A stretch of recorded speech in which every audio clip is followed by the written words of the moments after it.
here's your chance of a gig at my place. I'm an award-winning act. I was at Leicester Comedy Festival in February and I won the Silver Stand-Up Award, which I do. Yeah, I know, it was brilliant. And I couldn't wait to ring my wife to tell her. I phoned her up after the gig. You never guess what?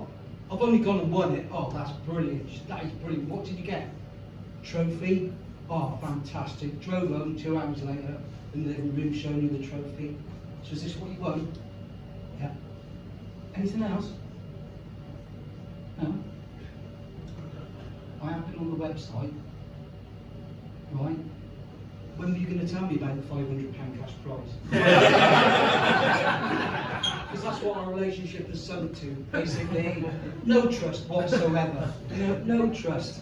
And we celebrated Valentine's Day back in February. I'm still romantic, a bit like Ian. I've been with my wife 21 years, and I phoned the florist and said, "Can I order some flowers, please?" They said, "Yeah." They said, "Would you like a card?" I said, "Yes, I would." They said, "What do you want on the card?" I said, "I'll just put to Lynn, love Nick." She said, "Would you like a kiss on the bottom?" I said, "That would be fantastic."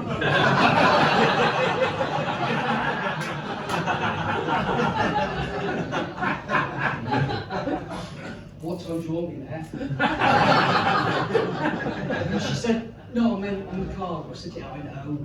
I'm a comedian, I'm just making a joke." And quick as a flash, she said, "I bet you don't get many gigs." Which it's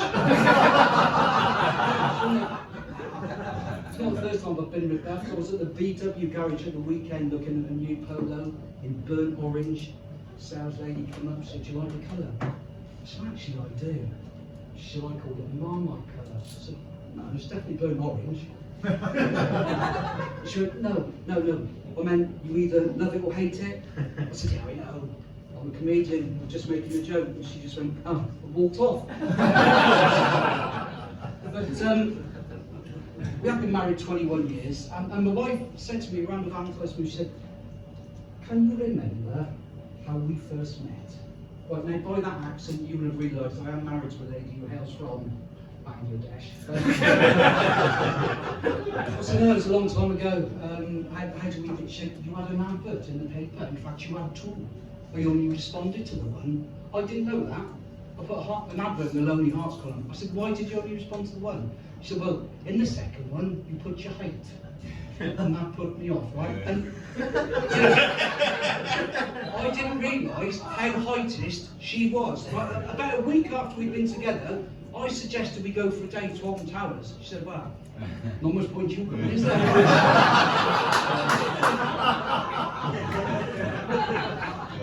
I came home another week later. She said, "Do you know what?" she said.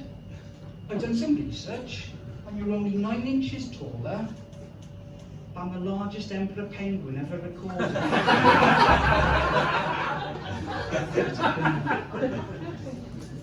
We've gone through the same routine every night since we were married. She goes up to bed, I come up to bed. "Have you turned the TV off?" "Yes." "At the wall?" "Yes." "Have you locked the back door?"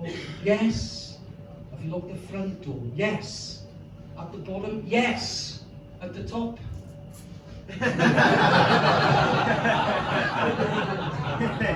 And it gets to about November, she says, "Oh, I hate this time of year." "Do you? Why's that?" "Well, at the bottom, but the bed's always cold, isn't it?" "I don't know, my legs are moving down." To be honest with you. She's not a happy woman. It was her birthday. Today. I got her a spa day, that was wrong. Turns out she hates grocery shopping. She said, there's no romance in our relationship anymore, is there? I said, "What do you mean?" She said, "Well, maybe when we've been intimate, it'd be nice to have some music playing." I took that on board, and I've got to be honest, it was quite hard finding a track that only lasted 26 seconds, but I sorted it, it's fine. So I put the first track on, "Make It With You" by Bread. That was, do you know, hey, lovely. To be honest, I think my choice of song number 2, the theme from Match of the Day. And just at the end bit where it goes and I practiced, and on that I coordinated slapping her ass and shouting "goal." And apparently that spoiled the mood. So there's no surprises in our relationship either. So the other night, she was in the bathroom getting ready. I went to the bedroom, turned the lights off, lit some candles, hid under the bed, and when she came in, I just grabbed her ankles. And apparently that wasn't the surprise she had in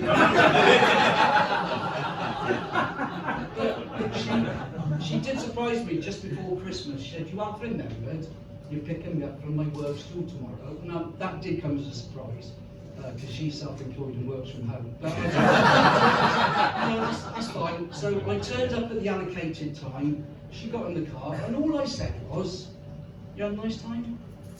Are you saying I'm drunk?" "Oh, no, but clearly you've had a drink." And then we had silence for 5 minutes, and then it started.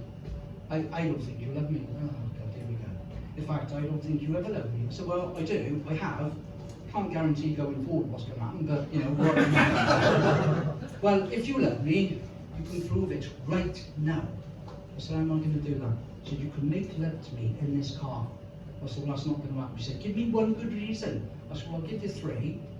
I said, "Number 1, it's 4 o'clock in the afternoon. Number 2, we're still outside Wetherspoons in the middle of Gloucester.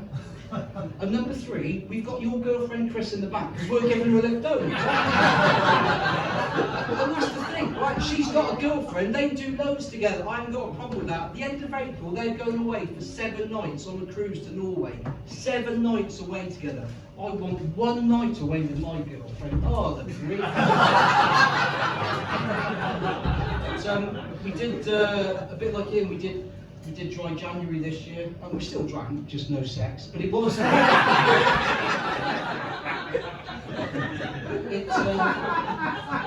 it was drink related. What happened on Christmas Day? I had 1 red wine too many, fell asleep at the dinner table at 4 o'clock, and she said she felt embarrassed, humiliated. The other people in the hotel dining room where we were staying thought it was hilarious. But that sort of prompted me to think about some New Year's resolutions and like maybe to stop drinking or cut down on the drinking. And the other thing I decided, I need to be a better person, I need to be more woke. So I'm quite angry, to be quite honest, but I don't mind telling you, I've got issues, so it's going to be difficult. I have got issues. Well, let's use their proper term, shall we? Stepchildren. They're not even children. They're 39 and 40. One's normal and the other one's not. She's an anti-vaxxer. You don't know what goes in the vaccine. I met her when she was 15. She was doing so much skunk. It's unbelievable. And she's very worldly, she's very mindful of what people are called. And we were having a little chat at Christmas, and I stupidly used the word Eskimo. Oh my God. She went off at once. She was more angry than a cat that's just found out it belongs to a West Ham footballer, right? That's how angry she was. I said, "Nia, it's just a word. It's just something that my generation used. It's discriminatory." I said, "No, it's not. It's just," she said, "the thing is you don't understand discrimination." I said, "Sorry?" She said, "You don't understand discrimination?" I said, "You are joking, I'm ginger." I applied for a gig in Bristol before Christmas. It said acts wanted, particularly those of LGBT persuasion or POC. I phoned them up. I said, "I'm interested in the gig." They said, "Are you LGBT?" I said, "No, I'm not." They said, "Are you POC?" I said, "I don't know. What does it stand for?" They said, "Person of colour." I said, "I am." They said, "What colour are you?" I said, "Ginger." They put the phone down. And I remember, like, when I was a kid, it was the names calling that probably affected me more than anything. Copper Knob, Ginger Nut, Duracell, "You little ginger wanker." And I can remember saying, "Dad, just..." And it wasn't just my father. I came back home. We just gone back to school after Christmas, and it was like January 1963. I think I was 5 or something. You do the maths. And I went in and saw my mum. I said, "Mum?" She said, "What?"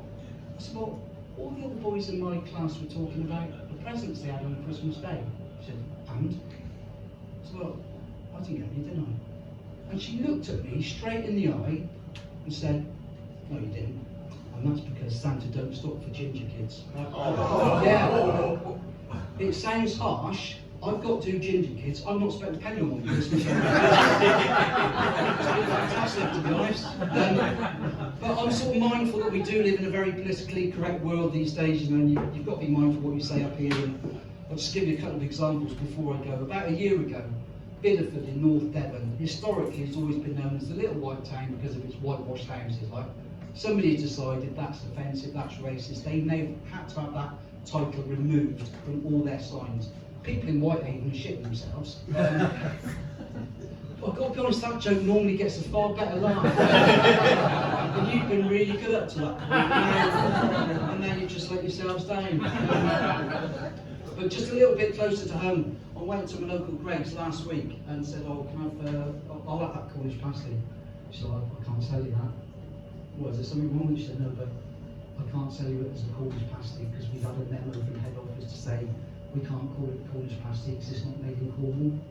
I said, well, what is it? She said, we have to call it a traditional pasty. I said, well, what's in it? She said, meat, potato and veg. The bloke behind me said, I might as well leave. I said, where are you off to? He said, well, I want 2 Eccles cakes and a Danish pastry.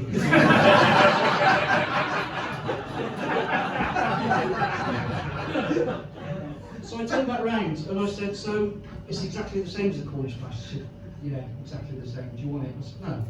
As a matter of principle, I don't. She said, do you want something else? I said, yeah, I'll tell you what, I'll have a cheese and ham sandwich and white, please. And she went, racist. So you've been delightful. Thank you very much for listening. Good night.